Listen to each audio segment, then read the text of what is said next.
Probiotic drinks, probiotic curd, അതിപ്പോ ഒരു trend ആയിക്കൊണ്ടിരിക്കുകയാണ് ഒരു സൈഡിൽ. പ്രോബയോട്ടിക് കൊണ്ട് ലീൻ മാസ് കിട്ടും എന്ന് പറയുന്നത് തന്നെ മാർക്കറ്റിംഗ് പ്രോഡക്ട്സ് ഇപ്പോൾ നമ്മുടെ മാർക്കറ്റിലുണ്ട്. ശരിക്കും പ്രോബയോട്ടിക് എന്തിനാണ്? ഒരു പരിധി വരെയും ഇത് മാർക്കറ്റിംഗ് ആണ്. നമ്മൾ അത് അക്സെപ്റ്റ് ചെയ്തേ പറ്റുള്ളൂ. പ്രോബയോട്ടിക് എന്ന് പറഞ്ഞ സാധനത്തിന് ഗുണവശങ്ങൾ ഒരുപാടുണ്ട് കേട്ടോ, അതില്ലെന്നല്ല പറയുന്നത്. പ്രോബയോട്ടിക് കേർഡ്, അത് ആക്ച്വലി കേർഡ് എന്ന് പറയുന്ന സാധനം തന്നെ യഥാർത്ഥത്തിൽ ഒരു പ്രോബയോട്ടിക്സ് കാരണം ഉണ്ടായതാണ്.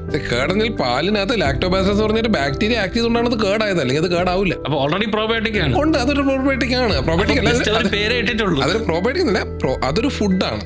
അതിനകത്തുള്ള ബാക്ടീരിയയാണ് പ്രോബയോട്ടിക്. അതിനകത്ത് ഇവർ കുറച്ചുകൂടെ ബാക്ടീരിയ ആഡ് ചെയ്തിട്ട് പ്രോബയോട്ടിക് മിൽക്ക് എന്ന് പറയുന്നത്. ഈ ബാക്ടീരിയകൾ തന്നെയാണോ നമുക്ക് ഡെഫിസിറ്റ് എന്നുള്ളത് നമുക്കറിയില്ല. പിന്നെ നമുക്ക് തരുന്ന കുറെ സാധനങ്ങൾ നമ്മൾ കഴിക്കുന്നതേ ഉള്ളൂ. പലതിലും ഭയങ്കര മണ്ടത്തരമായിട്ടുള്ള കാര്യങ്ങളാണ് നമ്മൾ പലപ്പോഴും കാണുന്നത്. ഈ സാധനങ്ങൾ വാങ്ങിച്ച് കഴിക്കുന്നതുകൊണ്ട് എന്തെങ്കിലും സൈഡ് എഫക്ട്സ് ഉണ്ട്?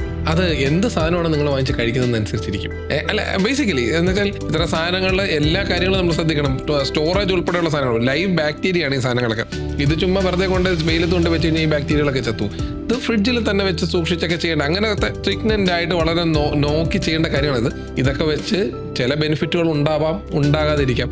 പക്ഷേ അതിനെക്കുറിച്ചൊക്കെ കമൻറ്റ് ചെയ്യാൻ പറ്റുന്ന ഒരു സ്റ്റേജ് ഓഫ് സയൻസിൽ ഇത് ഇതുവരെ എത്തിയിട്ടില്ല. ഇത് ഓവർ ദ കൗണ്ടർ കിട്ടുന്ന സാധനങ്ങൾ കൊണ്ട് കാര്യമായ ബെനിഫിറ്റ് ഉണ്ടാവില്ലയോ എന്നുള്ളത് അതിലെന്താ ഉള്ളതെന്നനുസരിച്ചിരിക്കും.